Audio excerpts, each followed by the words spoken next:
Perfect.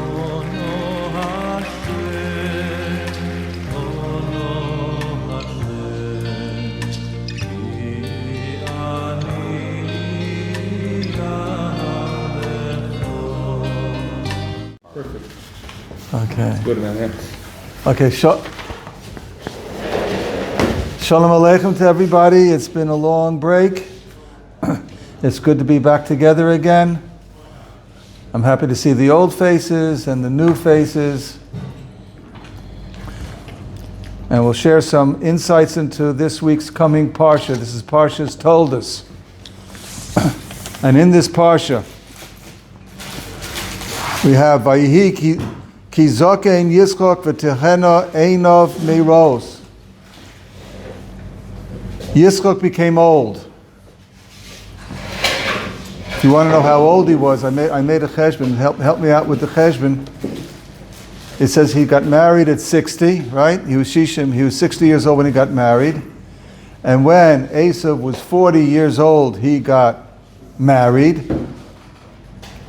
So that means Yitzchak was 100 years old when this happened, and Yaakov stole the brachas. So he was 100 years old and he got old. He passed away at 137. When did he pass away? He got 180. Yeah. And it says, V'techena einov, and his eyes got dim. His eyes got dim. He lost his eyesight. He became blind. Meiros, he couldn't see. What happened? So what do we say? Well, he's an old man. What happens to an old man? He's 100 years old. Many old people, they lose their eyesight, either got a cataract, those are the days before they had the operation for cataracts, maybe had glaucoma, or macular degeneration, a detached retina. There's so many things that could go wrong with the eyes. And he became blind. So Rashi brings a medrash, says maybe physically that was what happened, but what really happened was when he was on the Mizbeach for the Akedis Yitzchak, and his father was about to shecht him. His father wanted to shecht him. So the heavens opened up, and the Malachim in Shemayim, they saw what was going on, and they started crying. And their tears fell into his eyes, and therefore, now it was 63 years later, he's 37, he was about 37 when he had the Akedah, and now he's 100 years old, let's say, so it's 63 years later. So it took time for it to affect him, and now he lost his eyesight. And because the angels cried, I didn't know angels cry. I didn't know that angels have tears, but emotions. They have emotions. Yeah, it was so moving that they couldn't hold themselves back, and they cried, whatever that means, and their tears fell into, well, I don't know what kind of tears angels have, but anyway, that's what it says. The tears came down and they fell into Yitzchak's eyes, and therefore they dimmed. So the Gemara, the Chazal tell us, why did this happen to Yitzchak? Because until Yitzchak, nobody ever had tzoros before they died. They didn't have tzoros. The people didn't have tzoros. They just one day died. That was it. So Yitzchak says it's no good. They have to have some tzoros. They need something to a kapara for their averis. If you die without ever doing tshuva, so then it's not good. So the Pesikta says Yitzchak Avinu was toiveya tzoros isurim.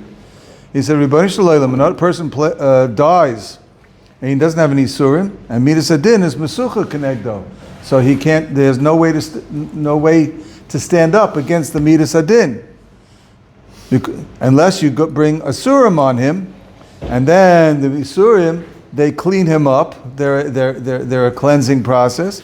So Kodesh Baruch Hu says it's a wonderful idea, and we're going to start from you, and therefore Yitzchak had tzoros, he lost his eyesight, now he was blind. That's the reason. So that's one reason. There's another reason, Rashi, if you look in the Rashi, where he brings about Yitzchak, that he lost his eyesight because of the Malachim.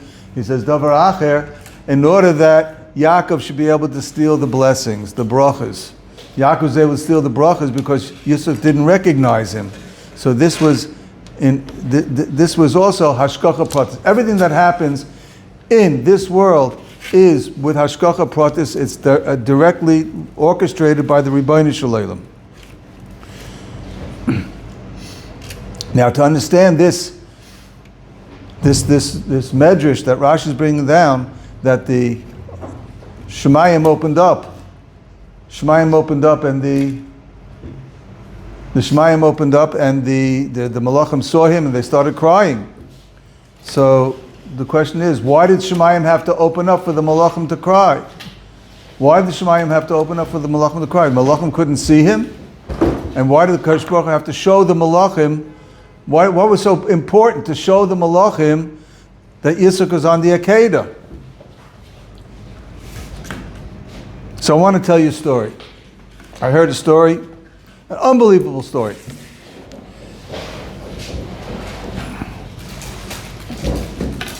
There was a shtetl in Galicia, and the Rav of the shtetl was Yosef Teitelbaum, one of the Teitelbaum families. He's a relative, I don't know exactly how, of Reb Yoel Teitelbaum. They're all related.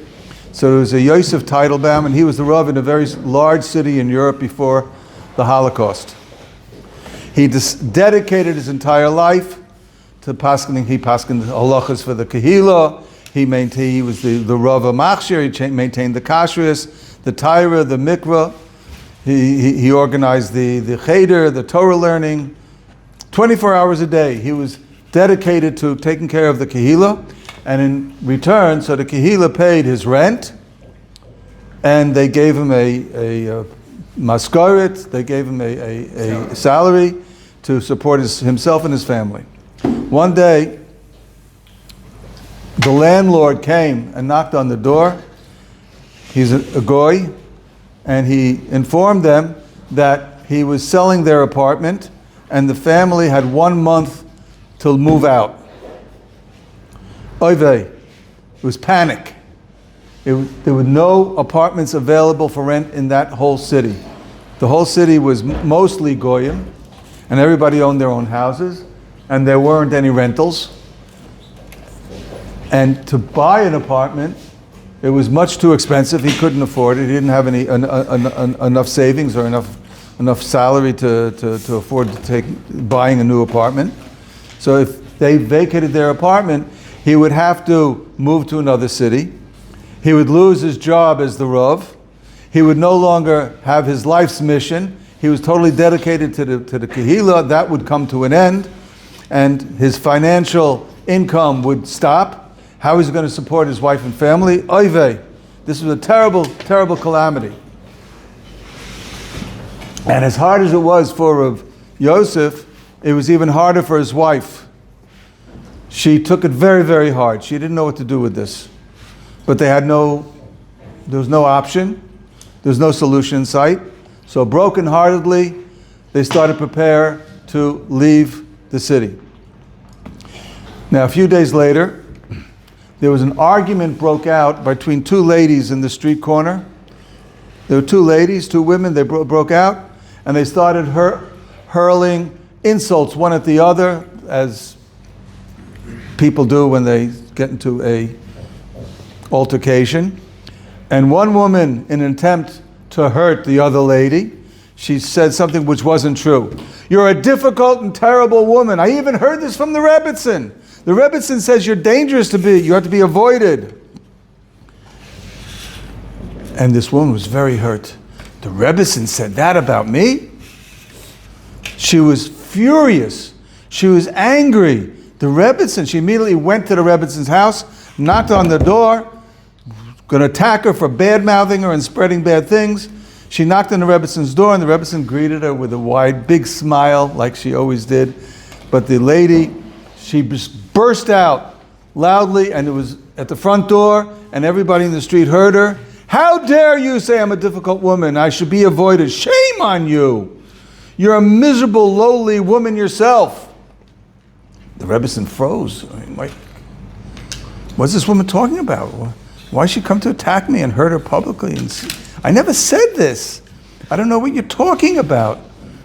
I said, I never said anything about you to anybody. I always speak positively about you, the Rebbe said. But this lady was upgekocht, and she was hot, and she was enveloped by her emotions, and she continued without any rachmanis to attack the Rebbetzin. The Rebbetzin, she couldn't handle this onslaught.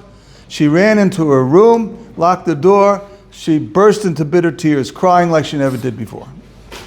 She said, I can't endure all these hardships. Just a few days ago, you brought upon us the terrible, dreadful news that we have to leave the Kehillah.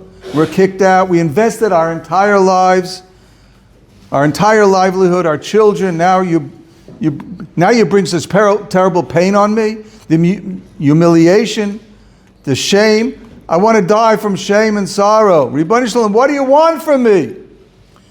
Why are you bringing all these things on me for? She cried and cried till she fell asleep, drenched in her hot tears.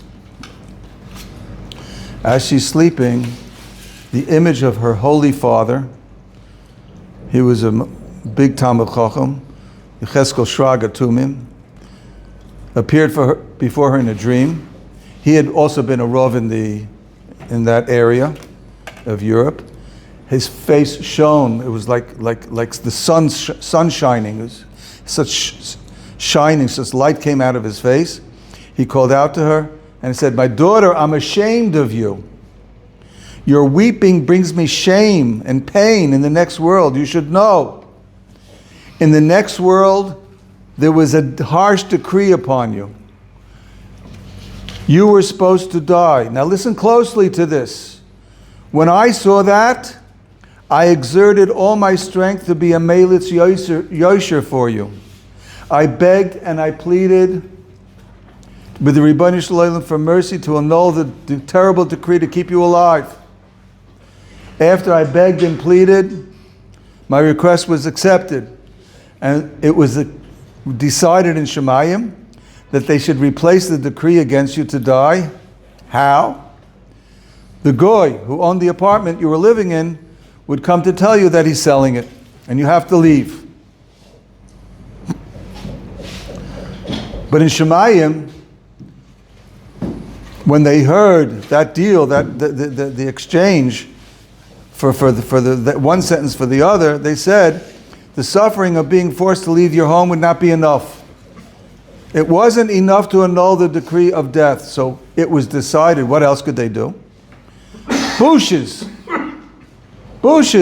shame. When a person gets shamed in public, that's compared to ritzicha. It's like bloodshed. So they made up that this woman should come and humiliate you at the front door in front of everybody, humiliate you terribly in public, and that should be a final atonement to save your life from a decree of death. How is it possible that now you're crying and suffering from the atonement? You're causing me tremendous shame. I begged for you. I went to bat for you. And that's how you treat me. You hear how things work? Huh? You hear how things work? As if she knew that. Yeah. The Rebbetzin woke up, and it was a dream. It was so vivid. She remembered every detail. Every detail. A few minutes later, the lady came by. The lady who had insulted her came by. She fell at her feet and she begged her forgiveness. Please be moichel me, be moichel me. I didn't realize. I was mavayish you for nothing.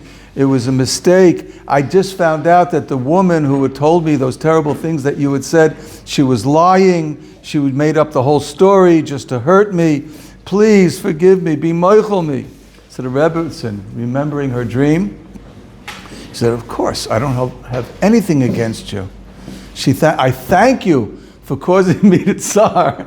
I thank you for causing me to tsar. And the anguish, right? It's a kapara. You know how we always say, Zolzaina kapara. When bad things, difficult things happen, we say, it should be a kapara. But she meant it. She had heard from her father that this was a kapara. Later that evening, the goy came and knocked on the door and said, I've changed my mind. I'm not selling the apartment. You can continue living here as long as you need it. The whole gezerah was off. The Rebbetzin was amazed, and she shared with her husband that her father had told her in a dream. And now we know the secret, the sod of how how Dinei Shemayim work. That when we get terrible pain and anguish and think bad things happen to us in this world, many times it's a kapara for worse things. It's a kapara for worse things. So we have to recognize that. So when anytime anything happens,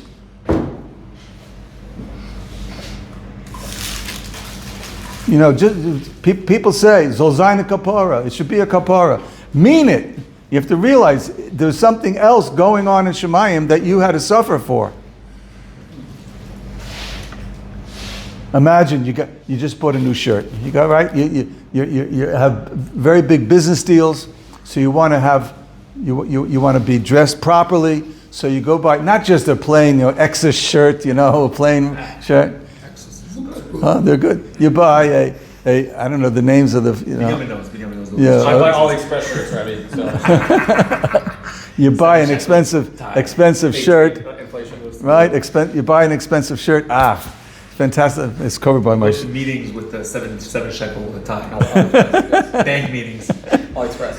Yeah. So you buy an expensive shirt. You just paid a lot of money for it. You feel like $1 million, right? And then you spill your coffee on it, or your ketchup squirts on it, and you got this ketchup squirt, or something, or it happened to me this morning. I nicked my finger, and then you go into your pocket to get something. Oh, you got a blood stain on the shirt, So everything, Zolzaina kapara, everything is min hashemayim. Everything's min hashemayim, right? You got a car. I heard this Maisa from a American Rosh Hashiva, right? He was American Rosh Hashiva. He never had a new car. All his cars were secondhand, right? He always had secondhand cars. Finally, one day, he gets a car. He got a new car. Oh, he's so proud of it, Wow, fantastic, Yeah, right? So the next day, the very next day after he bought it, so a bacher said, I'll back it up for you. Right, so the bacher got into the car to back it up, and instead of going reverse, he went forward, bam, into the wall, and it cracked the grill, in the front of the car, there's a grill, The bacher felt so bad, he felt so bad. Rebbe, I'm sorry. So the Rebbe said, don't worry about it. I'll pay for it, Rebbe. No. But I mean it, I'll pay for it. He says, no, I want it as a souvenir. I want the cracked grill as a souvenir. I'm very happy that this happened to me, right? Zolzaina kapara, huh? That's how. Zolzaina kapara. How many times you're looking for a parking spot, right? You're looking for a parking spot. And there it is, right? After you're traveling around for 15, 20 minutes you see a parking spot, and you beeline to the parking spot, and all of a sudden the guy cuts you off and he goes straight in there. Chutzpah! And you knock on his window. I saw it first. And then he gives it to you. You goylem, you shakers, what are you talking about? What are you yelling at me? I saw it also. Right? And okay, Zolzaina kapara. Don't start up with him. Hold your calm. You lost the parking spot. Don't start a fight. No road rage. You goylem. It's a derogatory term. You goylem. I'm offended for Andy. I'm sorry. Yeah. Okay. You don't know. Shagits, Yeah. Okay. I've heard it all. Andy was talking today, Yeah. He's only going to right. So now let's get back to the story. What does this have to do? What does this have to do with Yitzchak? So there was a big Rosh Hashiva. One of the survivors of the Mir in Shanghai was Shmuel Berenbaum, Zatzal. He went to Shanghai with the Mir, and some of the Mir came to Eretz Yisrael. They have the Mir in Yerushalayim, and he went to New York, and they have the Mir in Brooklyn. And he was the Rosh Hashiva of the Mir in Brooklyn. He had a very, very hard life. He had a lot of Yisurim. First of all, he had a bacher, Chaim Shleima. Chaim Shleima was a Torah bacher. And he went to Brisk, to Eretz Yisrael to learn in Brisk. And then it was one summer, so they took a vacation, him and a couple of bachim, they went up to Netanya. And they didn't have any money for the Gali Sans. The Gali Sans is expensive. They were bachim, they were camping out. But they went to the Gali Sans, and in front of the Gali Sans, they saw some beach chairs and some, the thing. And so they took the beach chairs and they parked them on the beach. And they said, okay, we'll sleep on the beach tonight. It happened to be that week, there was a lot of news in the newspapers that Hamas were planning a amphibious invasion, an invasion from the ocean, from the Mediterranean. They're going to come, and that was going to be an invasion by some Hamasnikas. So at that night, the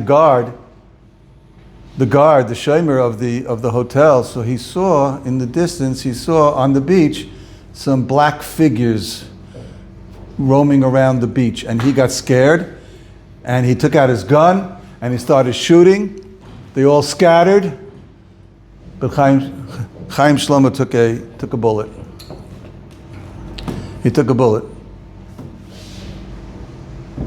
killed by the shomer. It was a mistake. He thought they were Hamasnikas. It was a mistake. That was the Rosh Hashiva's son. Rosh Hashiva, Rav Shmuel, had a second son. His older son was Aryeh Leib, known as Label. He was a Torah bacher. He was a very, very special bacher.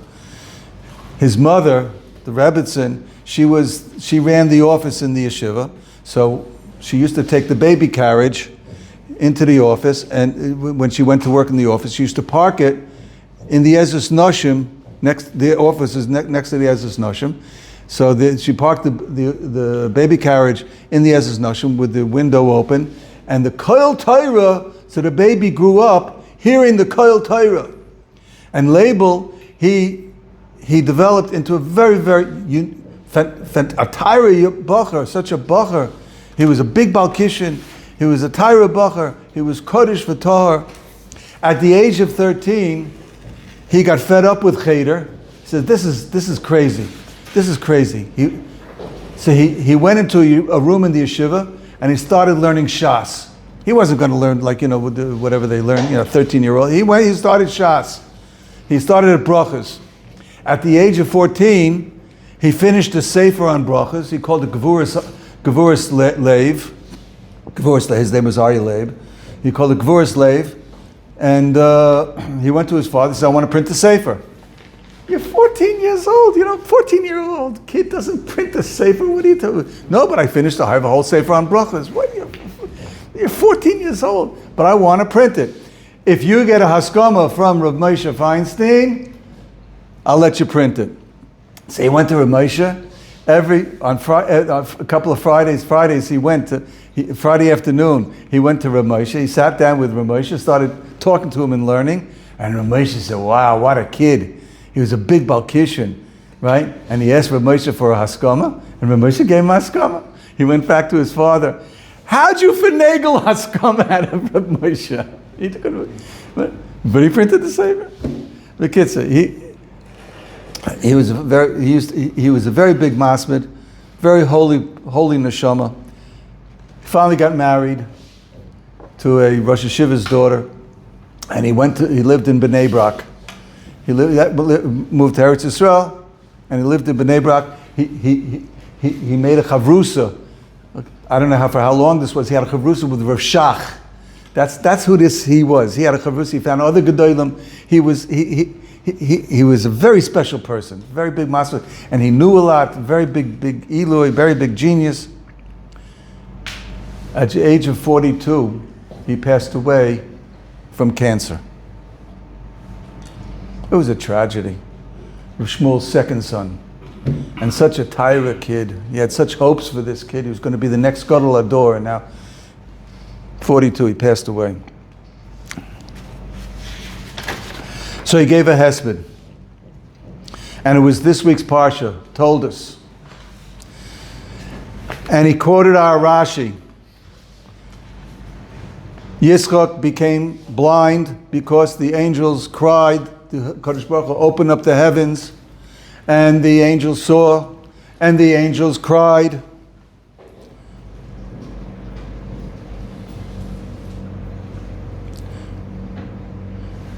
Says, I don't understand.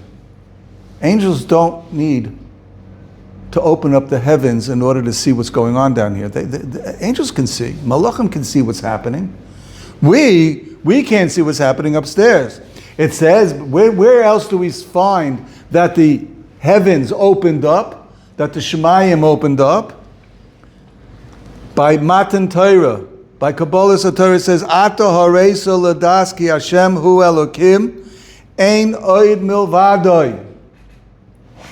We say that, Simchas Torah, we say that, Ata hareisa ladas ki Hashem hu Elokim, ein oid milvadoi, right? We say that in Simchas Torah. Rashi says, what's hareisa? The Targum says, is chazita.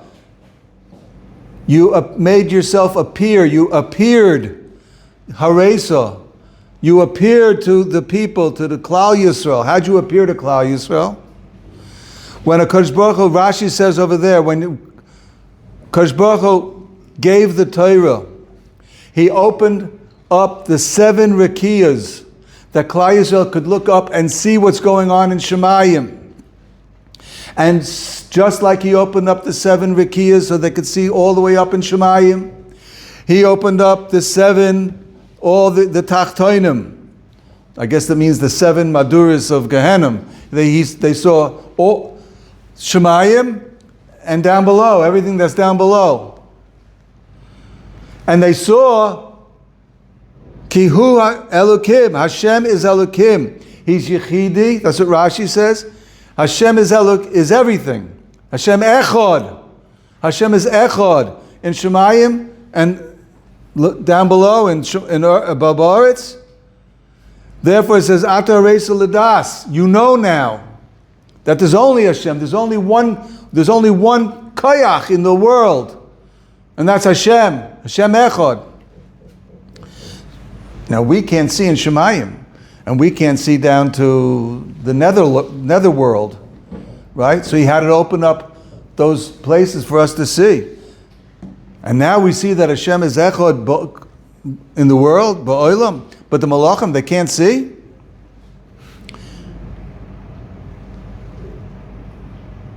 So Rav Shmuel quoted a story, it's brought down in the Me'am Lo'ez. The Ramban had a Talmud. Ramban, you know the Ramban. The Ramban had a Talmud. And the Talmud was on his deathbed. He was going to die. So the Ramban went to him. And the Ramban said, you're very, very sick. You're holding by the end. I have to ask you a favor.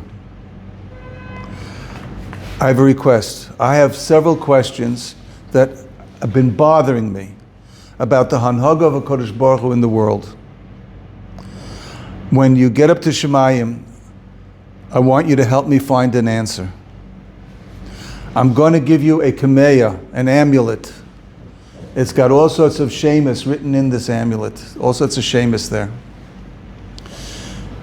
And I'm going to bury the amulet and I'm going to write down my questions on a piece of paper. I'm going to put them in your hand, in the coffin, and I'm going to bury it all together with you.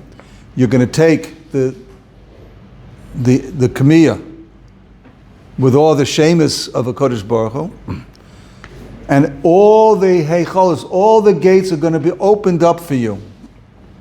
And you're going to go higher and higher and higher until you get to a place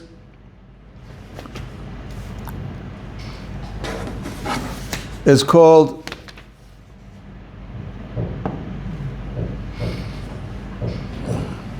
you get to the Heichel Elyon. It's called Kisois HaMishpat. The chairs of Mishpat. This is the Kisois HaMishpat. You're going to get up to this very, very high Heichel, and you're going to see the Shechina. That's where the Shechina is, doing Mishpat on the world. And you're going to ask my questions. And this Kameya is going to open up all the gates. And when you get to that high Heichel, ask my questions. And then afterwards, come back down, appear to me, and tell me what the answer is. The Talmud died. And it was after Shiva, exactly how long it was. It was after Shiva, and the Ramban is sitting there at his desk, and all of a sudden he sees in the window, his Talmud appears to him, and he says, Rebbe, everything that you told me is exactly what you told me. Exactly the way you described. There were Heicholos chambers, all sorts of different chambers in Shemayim, and each one had a gate. And at each gate, I showed the Kameya, and they opened up the gate, and they let me into this chamber, and into that chamber, and finally I got to the Kisois HaMishpat, the high Heichel, the Heichel that you told me to get to. And I was about to ask the questions, and all of a sudden I realized there's no questions. I realized there's no questions. What do you mean you realize there's no questions? What, he lost the paper? I mean, he didn't have the paper with him? No, he had the paper. But he got to a place, there's no questions. It's simple. It's not a kasha. It's not a question. It's simple. There aren't any questions up there. All the questions were gone. What do you mean all the questions are gone? All the questions were gone. The answer is, upstairs there are no questions. Everything is so clear. Everything is so clear. We have no questions. Rav Shmuel Birnbaum said, Kodesh Baruch Hu, open up the Malachim. Open up the Shemayim for the Malachim. Because in Shemayim, yes, they saw the Akedas Yitzchak. They saw the Akedas Yitzchak, but it was simple. So he's offering himself up to a Kodesh Baruch Hu. That's simple. I mean, of course, what's so hard? I mean, that's the right thing to do. You offer yourself up for a Kodesh Baruch Hu. You're a Korban to Hashem. That's the most Gevaldika thing. That's hard? That's hard? That's simple. There's no question upstairs. Kodesh Baruch Hu open up the Shemayim, that they should see how it looks down here. Down here, this was a tremendous event. It was Abraham losing his only child. Abraham losing the promise that going against the promise that Kodesh Baruch Hu told him that he's going to have a child. Now that he's got to shech the child, he's going to have progeny, descendants, and now his one child is going to die and he's not going to have any descendants. All the promises, whole life's work is now going to be uprooted. He's turning, and he's going to be condemned as a murderer and as a hypocrite because he fought against child offerings. They used to have child sacrifices in those days, and he taught the whole world against the child sacrifice. Now he's sacrificing his own child. And Yitzchak himself is offering himself up. It was tremendous aggravation. Now the Malachim understood it. The Malachim couldn't fathom it. How a person, Avraham Avinu, down below, in seeing what he's going through, they couldn't fathom what he was going. They cried. In order for them to understand what it looks like by us, he had to open up Shemayim, and they cried. So in this world, there are many things. Maybe you go through things in life, many tragedies. We all know people going through difficult times. Maybe in a few years, sometimes after a few years, you can look back and now, oh, I understand why I had to go through that. Or maybe even after Me'ah V'Esrim, after 120, you're not going to understand what, and you're going to have shilas. So Shmuel Berenbaum says, I have no questions. I'm not asking any questions. I know there's an answer. When I get up to Shemayim, HaKadosh Baruch Hu is going to show me the answer, why I had to go through this suffering, why my two children, my two sons had to be taken away from me. There are no questions.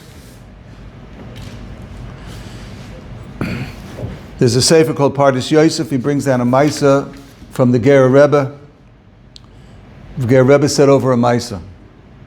There was a city, and it was experiencing terrible tsuras, one after the other. Terrible tsuras. In those days, in Europe, with the pogroms and the decrees and the anti-Semitism, that they had terrible pogroms that were going on, and terrible tsuras and taxes and the way the goyim treated us. It was terrible. They had a tzaddik in the town. There was a tzaddik in that town, and the koyach of his tefillah was unbelievable. He would daven and say Tehillim with such kavanah, he was able to annul all the decrees that happened. Now he was dying. The tzaddik was dying. So the Rav of the city came to the tzaddik. We say, we know tzaddikim are even more powerful when they die than when they were alive. So I'm asking you, please, Rebbe, when you leave the world, promise me the first thing you're going to do up to Shemayim, go to the Kisei HaKavod, like we say at Levayas. We say, go to the Kisei HaKavod. And beg the Ribono Shel Olam to take away the tsaris. How many times? I've heard this over and over and over again at Levayas. Go up to the Kisei HaKavod and beg the Ribono Shel Olam to take away the tsaris. A week went by, got worse. 2 weeks, even worse. The Rav was perplexed. He was very perplexed. He davened that the tzaddik should appear to him and tell him what's going on. So the tzaddik appeared to him in a dream. He says, I know you're very bothered why I haven't been able to keep my promise. But you should know, where I'm standing right now, I understand what's happening in the city is the best thing.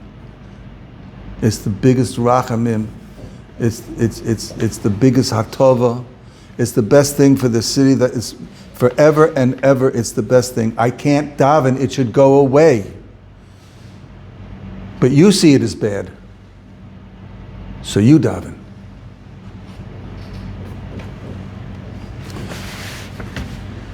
People go through life. They have the tragedies, terrible tragedies. Right, but these are all things that happen to somebody. But when that person chooses bechira, bad behavior, or that's a different thing. Midos, and then negative outcomes happen. Yes, isn't that teva, like that's Hashem working. Also, okay,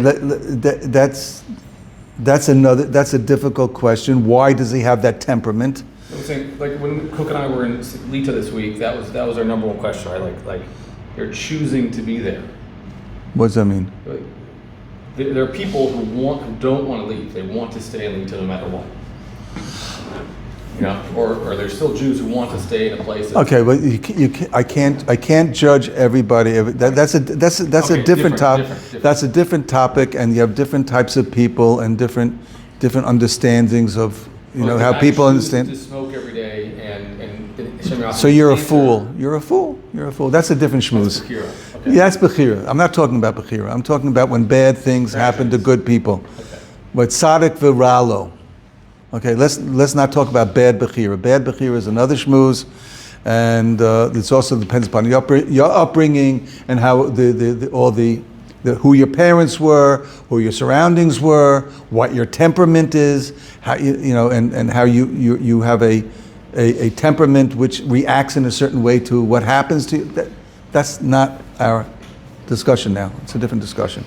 We're discussing tzaddik v'ralo. Bad things happen.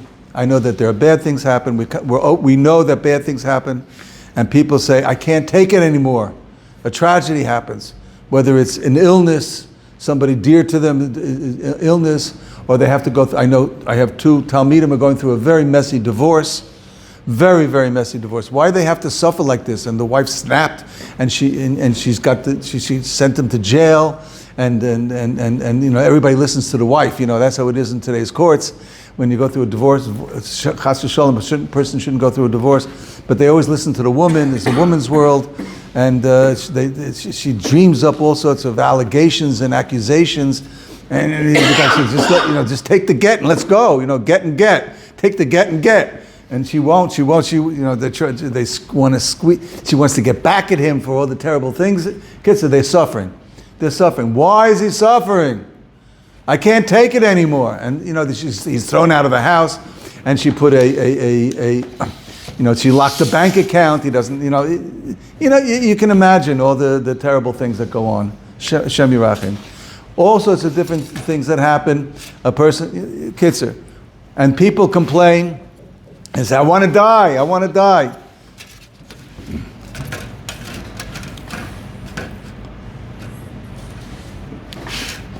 So I told you the story. Once. You're not supposed to be happy about Yisurim.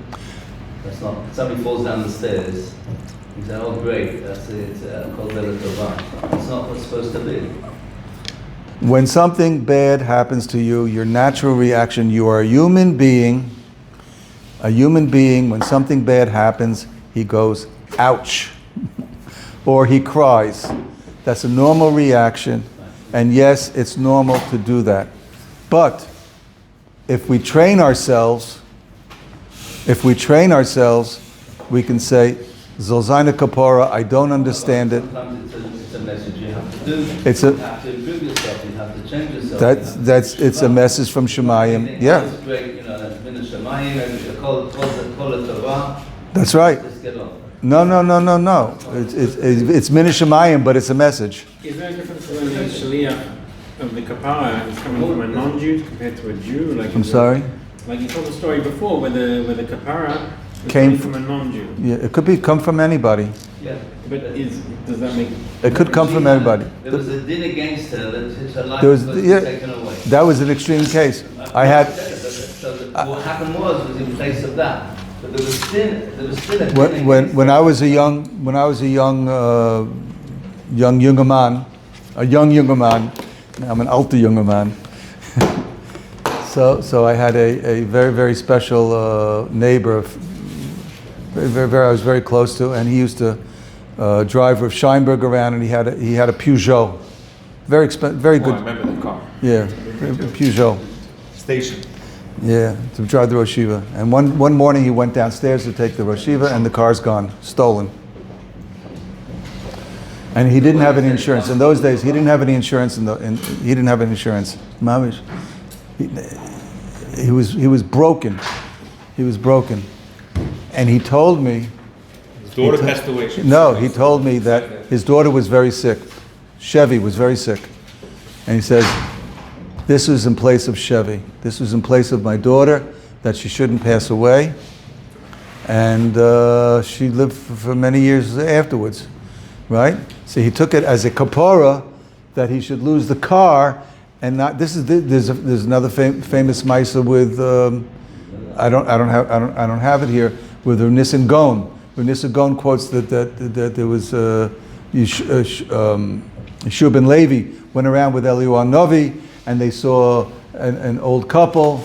There was an old couple, and they had barely anything. They had a cow that gave milk, and that's how they survived on selling the milk of the cow and the chicken, right? And the cow and the chicken died, and then she's crying, and he says, "Why, Eliyahu? Why'd you do such a thing?" And Eliyahu says, "Okay, you ask me questions, you can't go with me anymore. But I'll tell you, there was a gazar din on her that she had to die, and therefore they said, in place of her dying, which would be a terrible tragedy for her husband, so But the category. that's the outcome. So like, there was a Gazan din against her. So that, there was, why somebody has to think that for that one, there's a Gazan din against her. Yeah, so when bad things happen to us, maybe, again, we don't know, but it's good.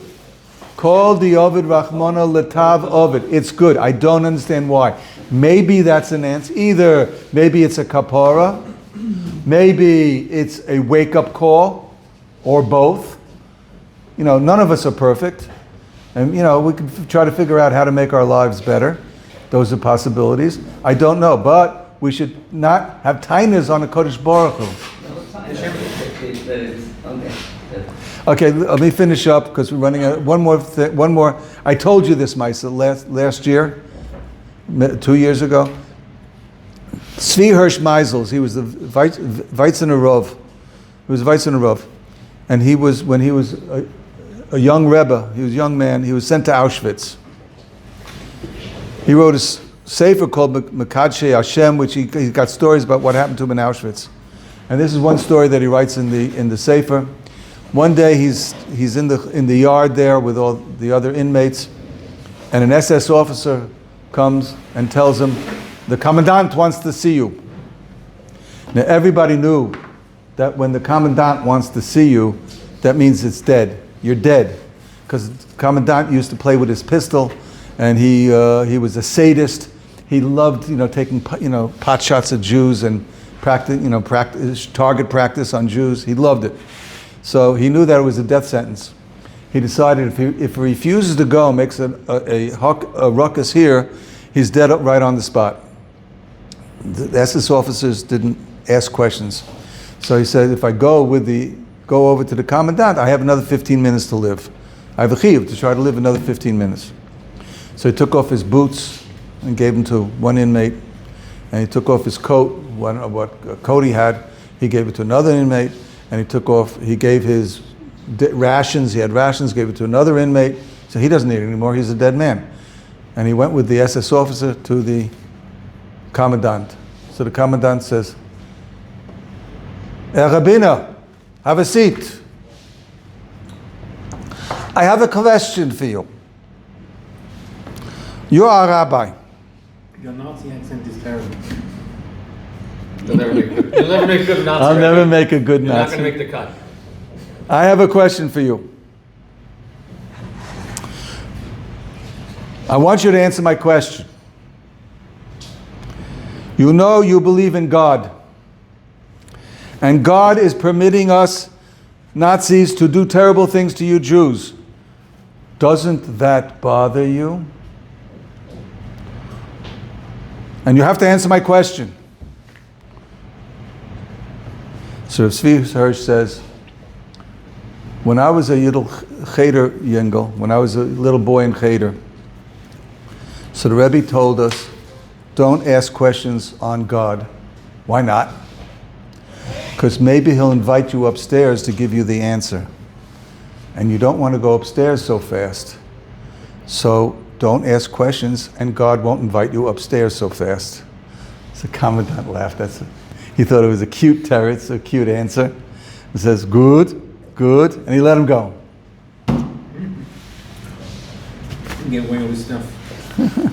He had to go back and get his stuff back, yeah? Yeah, to get it back in. So this is what, call the Ovid Rachman Letav Ovid. This is what we have to practice. Everything that a Kodesh Baruch Hu does is for the good. Everything that happens, there's nothing that happens that's not from a Kodesh Baruch Hu. When we say Shema Yisrael every day, Shema Yisrael Hashem Elokeinu Hashem Echad. Hashem, the first Shem is Yud Kei Vav Kei, is the Midas Harachamim. Hashem Elokeinu, Hashem is Elokeinu, He's Midas Hadin. And it's Hashem Echad, it's all the same Hashem. Hashem is giving us Midas Harachamim, everything good that happens to us, everything bad that happened to us is all from Hashem. And we have to practice to say, called the Ovid Rahmana, everything that happens, everything that the merciful one does, he's called Rahmana, the merciful one. Called the Ovid Rahmana, it's Letav. Oh, yeah. Nothing